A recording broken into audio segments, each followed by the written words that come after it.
Hey guys, welcome back to more neighbor stories. In this video, a Karen invaded my pool daily and calls the police on me when I put up a fence to stop her from trespassing. Let's dive right into the video. So I have an in-ground pool in my front yard. For people who don't know what an in-ground pool is, it's basically where the pool is built into the ground and is a permanent structure. It's a beautiful thing, it's several feet long with aquamarine tiles and even a jacuzzi. I use it a lot and I put a lot of work into maintaining the pool on my own. I have my own water test kit, a pool chlorinator and nets and brushes for when I need to fish leaves out of my pool or I need to clean it. I clean my pool every week and try to keep it as maintained as possible. So as you can tell, I have a lot of pride in my pool, however, it has caused a bit of trouble for me recently. Well, more like my neighbor has been causing a lot of trouble for me in regards to my pool. My neighbor, who we will call Louise, has a habit of using the pool without asking me. I never really talked to Louise and honestly, I did not really like her before all of this went down. She just gave me weird vibes, so this incident only solidified my feelings for her. It started when Louise asked to use my pool around 2 or 3 months ago. I honestly really did not mind and just relayed some precautions and boundaries I had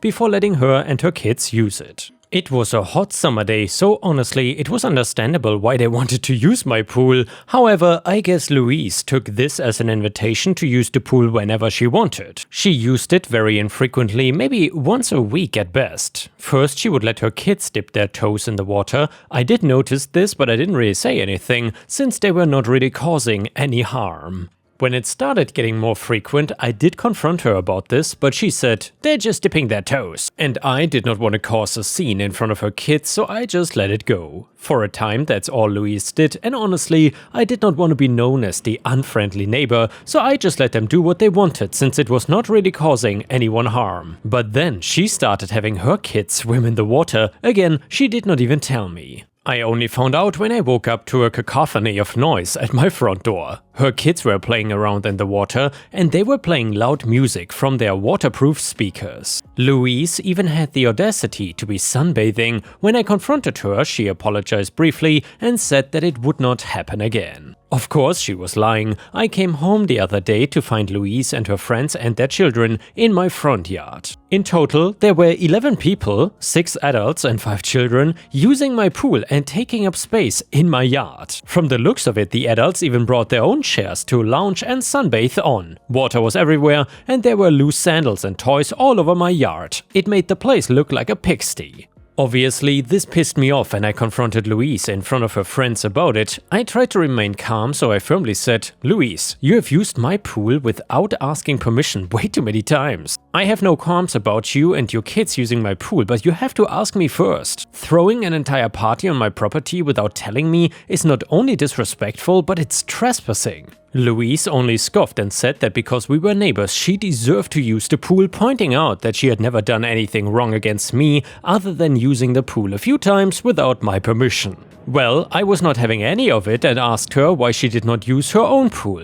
Unlike me, Louise does not have an in-ground pool. Instead, she has one of those round plastic ones that are portable and that you fill up with water. Louise replied, "That pool is not good for holding a party like this one. It is way too small." I repeated that that was not a good enough justification for trespassing onto my property and using my things without permission. She kept insisting that she was not doing anything wrong and claimed that I was being unneighborly. I did not want to cause any more of a scene, so I just told her to please end the party and clean up after herself. I expected Louise to protest, but she simply huffed and began telling her guests and kids to clean up. I did notice that she kept mumbling that I was being a bad neighbor and things like that. Even though Louise cleaned up, I figured that she would not let the pool go and would most likely try to use it again some other time, so I took it up with my city and got a permit to begin building a fence around my property. Surprisingly, the request got approved quickly and I started working to put a fence around my yard. Within a week, I had it up. It's not too tall, honestly, anyone could easily hop over into my yard, but the establishment of a fence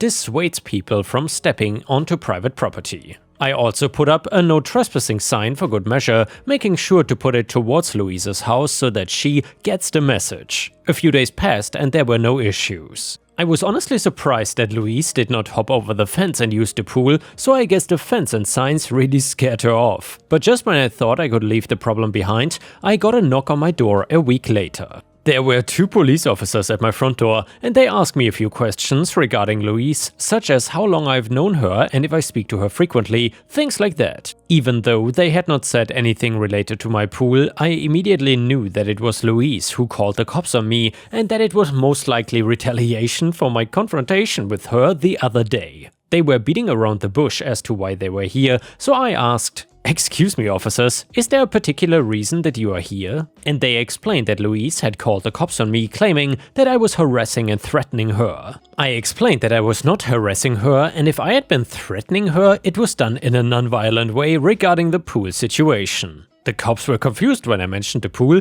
and asked what happened. I explained to them that Louise kept using my pool without permission, detailing that it started small, but Louise kept pushing my limits, with the most recent incident being the party that she threw without my permission. I pointed out that I did not have a fence beforehand and that I had to build it as a result of Louise's constant trespassing. For safe measure, I provided them with my permit for the fence and showed them security camera video of Louise walking over to my front yard to set up her party as well as our confrontation. Unfortunately, there was no audio, but my demeanor showed that I was not being threatening at all. The police were baffled and went over to Louise to question her about the new development. When the police showed up at her door, Louise had a smug expression on her face. I could tell that she was reveling in the fact that the police were called and probably believed that I got in trouble for my harassment. Louise was crossing her arms and said, "Well, I'm assuming you were the officer sent to deal with OP, right?" "Yes, ma'am," said one of the officers. "So? Well, did you talk to OP?" "Yes, but there have been some new developments." At this, Louise's face fell. I wish I could paint an exact image of her reaction, but in short, she knew that something was up and that the police were no longer in her favor. The police began questioning Louise about her unsolicited use of my pool. Obviously, Louise did not have much of an argument to defend herself, since she was doing something illegal and there was literally no way to justify her trespassing. Seriously, what kind of excuse is, "My pool is no good"? Because of this, the police eventually issued Louise a warning about trespassing and said that if she ever made false reports to the police again, they would have to charge her with something. At this point, the police had been here for a little over 40 minutes. We are a quiet neighborhood, so anytime anything happens regarding law enforcement, ambulances, etc., people tend to come out of their houses to observe the scene. Honestly, I think that's just human nature. Anyways, most of my neighbors witnessed this, and I guess after seeing all the eyes on her, Louise got embarrassed and went back into her house. I'm surprised she did not make a scene. My next door neighbor then came up to me and asked me exactly what happened. I explained the situation to him and he said, "Sounds like Louise." Apparently, Louise is what the internet would call a Karen, and most of my neighbors agree on the consensus that she is entitled and snobby. I never really talked much about Louise with my neighbors. I'm not much of a gossip monger and never really had an encounter such as this with her, so this was my first time hearing of Louise acting like this. I was glad to know that I was not the only one suffering though. Either way, for weeks afterwards, this incident became the focal point of gossip amongst my neighbors and their families. Louise essentially became a laughingstock and still is in the neighborhood. I did find out from my neighbor, however, that Louise has been doing her own gossiping, and of course it is about me. She was basically trying to paint me as a bad neighbor and a bad person. The things she talked about ranged from being a bad neighbor to having a personal vendetta against her for no reason. At some point she even said that I was deranged for building a fence around my property and that I should be in a mental asylum. Obviously that's dramatic as hell, and none of my neighbors were buying into her nonsense, thank the Lord. At the very least though, Louise and her friends and family don't use my pool anymore. Louise does not even ask, in fact she completely avoids me now. I tried to be civil with her and tried waving at her or saying hello and good morning several times, but she just flat out ignored me or looked the other way. It could be spite, but I like to think that it is out of embarrassment and shame, especially since 1, I ended up using the police she called against her, and number 2, she is actively talking behind my back and nobody believes her. Just because I'm a bit petty, I also held a pool party inviting my friends and family and even some of the neighbors I'm close to. Obviously, I did not invite Louise, and the little devil in me hoped she was getting FOMO the entire time. To end on a good note, I think Louise finally receiving consequences for her actions have made my neighbors more inclined to snap at her.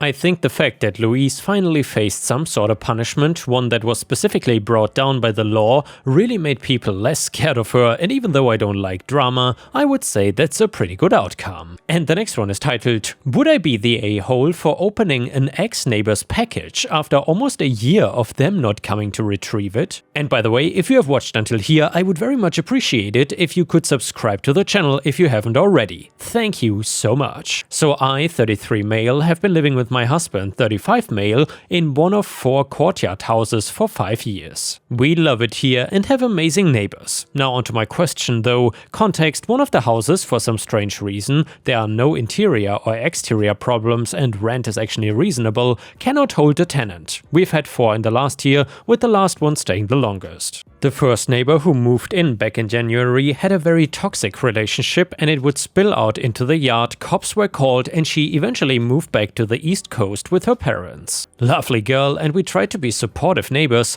We were so glad when she snapped out of it and ended the toxicity in her life. Anyway, a random Amazon package showed up on our doorstep addressed to her. This was normal, as our addresses are hard to see. Property management has lagged for years to rectify the issue. We did not quite know what to do, so first we contacted the property managers to see if they had contact with her. They called, but it was clear that she had changed her number for good reason, and emails were returned to sender Mailer Demon. My husband then says, let's contact Amazon. They were zero help, which was not their fault because she had deleted her account and of course her email, and numbers were changed too. We asked if we could drop it off at an Amazon return, for example Kohl's, Whole Foods, etc. and they said that because we have no receipt or any of her information, there was no point. We were at a dead end. And then, cut to present day, the package is still sitting in the nook we left it, unopened. I have not felt right opening it for some reason. I'm scared that karma will get me. I know, irrational fear.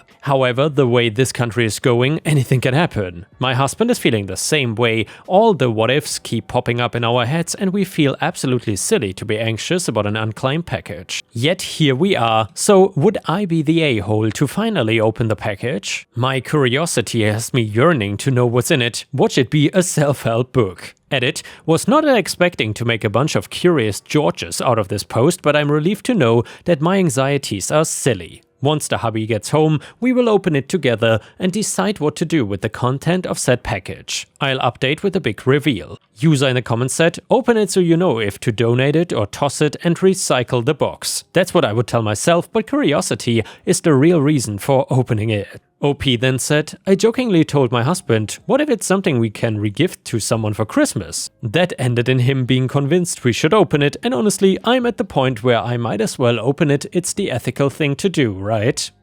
Another user said, of course. And if you're not convinced, tell your husband that I said it was okay and I'm taking the blame if it goes wrong. OP answered, bless you, kind soul. Another person said, it has been an entire year. Open the package, it's probably considered legally abandoned at this point. If she ever shows up to ask about it, which she won't, just lie. And update me, I must know what's in the package. I hope it's not perishable. Another person said, what is in the box? Then OP said, I will update when hubby gets home. Only feels right if we do it together. And a lot of unimportant comments that I won't read because I'm too lazy. Basically people just saying that OP is in the right to open the package. Update: so hubby got home and I showed him the post and the subsequent comments and we had a good chuckle. He got changed and we tore right into the package. Note to add, we checked the Amazon policy and we were relieved to find a 90-day wait period before it becomes ours to do with as we please. We are well past that now. Or meow, I guess. We made a bet on what was in the box and I'll be honest,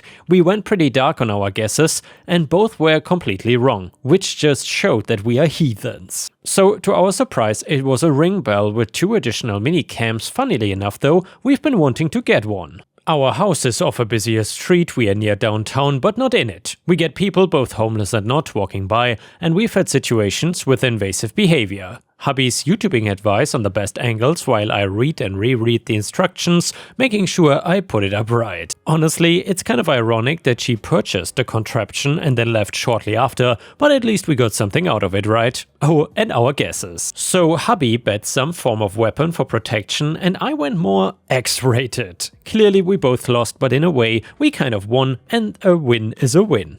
Lol. Sorry if anybody was hoping for a more salacious discovery, turns out it was way more practical and less entertaining. Thanks again to everyone who became invested, this was a fun day and a lot of it was thanks to y'all. And now let's move on to the next story. It starts like this. This one is titled, Am I the a-hole for not waking my partner up and causing him to miss a family trip? So my 26 female and my partner 28 male have 5 daughters, 7, 6, 4, 3 and 5 months. For a long time there's been an issue with him getting up to help with the kids in the morning. He thinks he should be able to sleep in on his days of work, and while I think he should get up when the kids and I do, or we should at least be alternating who lies in a bit. We've been seeing a therapist who has mentioned he should be helping more in the mornings, and recently we had a family trip planned to the zoo with both of our parents, our sisters and their kids. Previously, when we've gone out for the day, I've needed to shake my partner awake several times and he lies in bed while I get the kids ready. He will finally get up 5 minutes before we leave as I shout at him, I'm getting in the car. I've mentioned to him that this is very frustrating as it's a lot of work getting the kids ready to go out and it's not fair to leave it up to me while he lies on the bed. He would apologize and promised that the next time he would get up and help. The night before the trip I told him that I would need him to be awake at 6:30 AM so we could get everyone ready to leave by 8 AM. He said he would set an alarm and then we went to bed. My alarm went off at 6:30 and I got up while my partner kept sleeping. I decided I was not gonna wake him this time and continued getting the kids ready. At 8 AM he was still sleeping, so I loaded the kids in the car and we set off. We arrived at the zoo at 9:30 and his family asked where he was. I mentioned he was still in bed and chose not to come. At 10:15 AM I got a phone call from him asking where everyone was. I said we went to the zoo as planned and I waited for him to get up, but he never did. He got really mad and told me that I should have woken him up like I always do, and I caused him to miss the trip. He then called his mom and complained to her, who yelled at me in the middle of the zoo that I was being unfair and I should have given him a shake to let him know he needed to get up and that I was about to leave. And by the way, Ripe Stars, I'm really curious how old this guy is. Is he 15 or something that he has to call his mom? Oh my lord. Anyway, my mother jumped in and said it was not my responsibility to get him out of bed, and he needed to take responsibility for himself. A few more words were exchanged and his family stalked off for the rest of the trip. I had a blast with my kids' parents, sister and my nephews. When we got home, my partner started on me again about how I should have woken him up. So Reddit, am I the a-hole for not waking him up and going without him? And by the way, a few things have come up that I want to clarify. He was not always like this. When the oldest two were little, he was always up with them. He even gets up before anyone else to cook breakfast before going off to work. We had to move in with his parents at one point, and that's where things started to change. His family is incredibly misogynistic. The dad works and then comes home, watches TV, and drinks beer while his mom does everything else, including getting him up for work, etc. These beliefs seem to have rubbed off on him, and his mom is very quick to tell him something is the woman's job. He is seeing a therapist independently who has suggested some form of depression maybe. He's generally pretty good otherwise. He will help with dinner, cleaning, putting the kids to bed, etc. He's not entirely useless. Getting out of bed in the morning is a long-standing issue though. He had a vasectomy after baby number 4, which turned out to be incomplete, and I had a hysterectomy. And yeah, Ripe Stars, let me know in the comments whether you think OP is the a-hole here or not. But as I said, the husband in this situation seems really childish, honestly.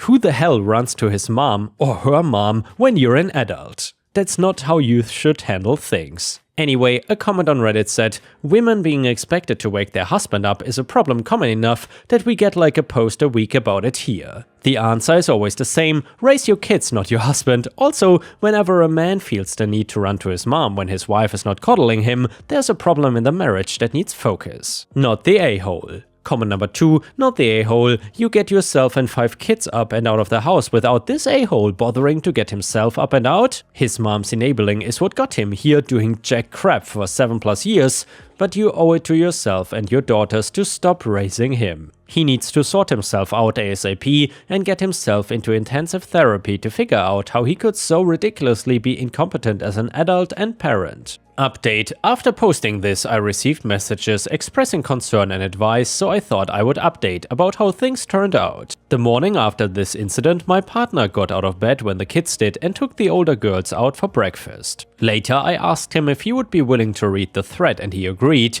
He was very subdued afterwards and didn't say much except for agreeing that he was an a-hole. The next day, he took off work and saw his GP, started on antidepressants, and we had a long talk. He was ashamed by how he was acting and to see strangers comparing him to children. He cried when he realized how much he was letting everyone down, especially his daughters who will grow up thinking that this is normal behavior. He confirmed that this all started when we lived with his parents a few years back. He left home at 17 to get away from his mom, and she told him that he would fail as a man and needs a woman to look after them. He felt like a failure, so it was easy for his mom to feed him other ideas, and she would also manipulate things I did to look like he was incompetent as a person. For example, I would tell him to relax and I would handle the dishes, and his mom twisted it into me thinking he was incompetent, so he should just stop helping at all. He would wake up feeling useless, and she managed to convince him that he was unhappy because I was not taking care of him the way a wife should. He decided to go no contact with her, which didn't go well. She cried and told him he was a horrible son for abandoning his mom